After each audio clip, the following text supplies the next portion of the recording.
Bonjour à tous, j'ai le plaisir de vous retrouver en vidéo après une petite absence. Que voulez-vous? Les aléas de la vie ont fait que je n'ai très peu lu ce mois-ci, que le blog a tourné au ralenti et donc peu de vidéos à poster, c'est logique on va dire. Et du coup, puisqu'on est lundi, j'ai eu envie de faire un petit peu le point sur mes lectures et profiter que nous sommes lundi pour poster un C'est lundi que lisez-vous, soyons fous. Et donc, je fais le point sur mes dernières lectures et j'ai eu le bonheur de découvrir Antise, que j'ai lu en lecture commune avec Mani. Et ça faisait quand même un petit moment que je n'avais pas lu de Black Moon. Et là, rien qu'avec ce titre, j'ai envie d'en découvrir davantage. Alors même s'il ne porte pas le petit logo Black Moon Thriller, je trouve pour ma part que c'est un thriller et qu'il y a une vraie tension dans ce récit, du mystère.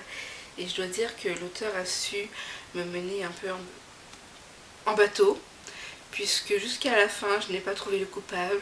J'ai fait de nombreuses hypothèses, de nombreuses questions, et voilà. J'ai trouvé toutes mes réponses à la fin, et j'avoue que ce fut un plaisir de lecture, puisque j'aime être transportée comme ça par l'auteur et être surprise au bout du compte. Donc c'est vraiment un livre que j'ai adoré. Beaucoup de mystère, une tension qui vaut le coup. Et je peux que conseiller cette lecture si vous adorez les Black Moon. Celui-ci est vraiment tip top. Donc c'est pas un coup de cœur, je ne saurais pas dire pourquoi, mais c'est franchement une très belle découverte.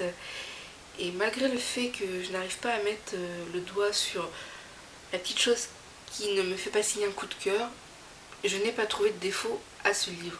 Donc du coup, c'est un peu contradictoire, mais j'ai quand même bien kiffé cette lecture et j'ai hâte de lire d'autres Black Moon. Alors ensuite, on quitte le thriller jeunesse pour aller dans le fantastique. J'ai lu le tome 1 de Lune Mauve, donc une lecture que j'ai adorée. J'adore le fantastique. Donc ici, dans ce récit, nous sommes dans le monde d'aujourd'hui avec une petite pointe fantastique c'est ça qui fait tout son charme à la lecture.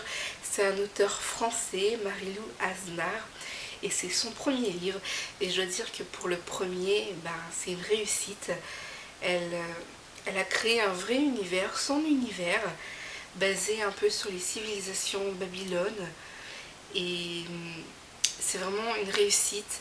J'ai hâte de lire la suite, de voir un peu l'évolution de l'héroïne, puisque si vous ne connaissez pas ce livre, si vous ne l'avez pas encore vu, il est question d'une jeune fille, Sélénée, qui débarque dans un lycée UP de la capitale. Et voilà, et dans ce lycée, il y a des règles, il y a une hiérarchie. Donc si vous voulez, il y a les gens très cool d'un côté et ceux qui sont un peu moins cool de l'autre côté. Et elle va débarquer un peu dans cette jungle et il faut survivre. Donc j'ai adoré cette lecture. Un élément qui m'a fait carrément adorer ce livre, c'est que l'intrigue se déroule en Bretagne. On passe de la presqu'île de Crozon à Rennes en passant par Paris. Et ça fait du bien de lire un livre qui se déroule en France et puis surtout en Bretagne, puisque je vis moi-même en Bretagne. Donc j'ai beaucoup aimé cette lecture. C'est comme si je m'étais lancée, voilà, comme si j'avais des points de repère en fait. Et c'est très agréable. Je me suis sentie réconfortée, en confiance, très à l'aise dans le récit, dans l'histoire, dans la lecture. Donc que du bon, que du positif. Je n'ai pas trouvé de défaut, pour moi tout m'a plu, même si, ah oui, le petit défaut c'est qu'au début c'est un petit peu lent, il n'y a pas vraiment d'action, mais Marie-Lou aime bien les descriptions, les paysages bretons, etc. Les questions aussi un peu de peinture, bref, un premier tome très réussi qui annonce, je pense, de belles choses. En tout cas pour ma part, j'ai vraiment hâte de retrouver l'héroïne, voir son évolution tout simplement, puisqu'elle a de grandes responsabilités sur ses épaules et j'ai hâte de voir ce que ça va donner. et voir où Marie-Lou Aznar est capable de me transporter encore. Donc j'ai une chronique sur le blog, pas de vidéo mais une chronique en ligne sur le blog, donc n'hésitez pas à aller la lire si ça vous dit. Et puis nota bene qu'elle est garantie sans spoiler. Voilà. Et puis ensuite, une autre lecture fantastique, puisque c'est mon genre de prédilection. Donc, Né à minuit, le tome 4. C'est une des seules sagas, je crois, où je suis complètement à jour, où je la suis en fait au fur et à mesure des parutions. Alors, en quelques lignes, l'héroïne a le don de me rendre chèvre, malgré tout ce que je peux reprocher à l'héroïne ou à la récit, je n'arrive pas à décrocher de cette saga. Voilà, depuis le premier tome, j'adore. Le premier tome fut un gros coup de cœur. Le second tome m'a fait penser à un autre premier tome. Le troisième tome m'a enragée, mais j'ai quand même adoré. Et là, le quatrième tome, disons que j'ai un peu plus de réponses à mes questions. Mais Kelly me rend chèvre. Donc voilà, j'adore cette saga tout simplement. J'ai beaucoup aimé la fin qui s'accélère. On a des réponses, enfin ça s'accélère et j'ai vraiment hâte franchement de conclure cette saga et de lire le dernier tome. Donc j'adore. À l'heure où je vais poster la vidéo, je n'ai pas encore écrit la chronique, mais je mettrai une annotation. Et puis je vais faire une revue complète de ce tome 4 très prochainement, donc à suivre. Mais j'ai complètement adoré. Donc voici pour mes dernières lectures. Au niveau de ma lecture en cours, je n'ai rien commencé, mais je vais, je pense, démarrer Grisha, donc le tome 1.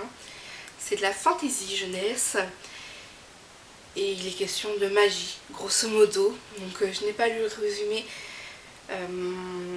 pour garder une certaine surprise dans le récit. En tout cas, c'est ma prochaine lecture. C'est le livre que je vais démarrer sous peu.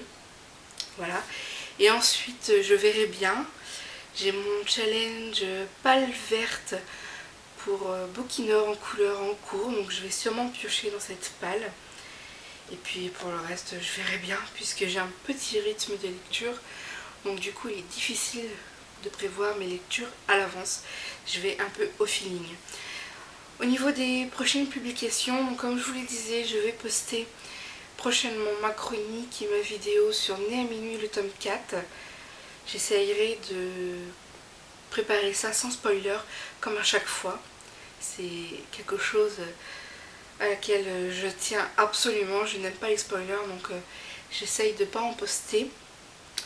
Et puis j'ai prévu aussi un petit IMM pour vous présenter mes dernières acquisitions. Et après le reste, on verra bien. Hein. On va pas tout prévoir non plus. Donc j'espère que vous avez passé un agréable moment en ma compagnie pour ma petite actu lecture. Et puis je vous souhaite une très belle semaine livresque, beaucoup de belles découvertes et puis à très bientôt. Ciao.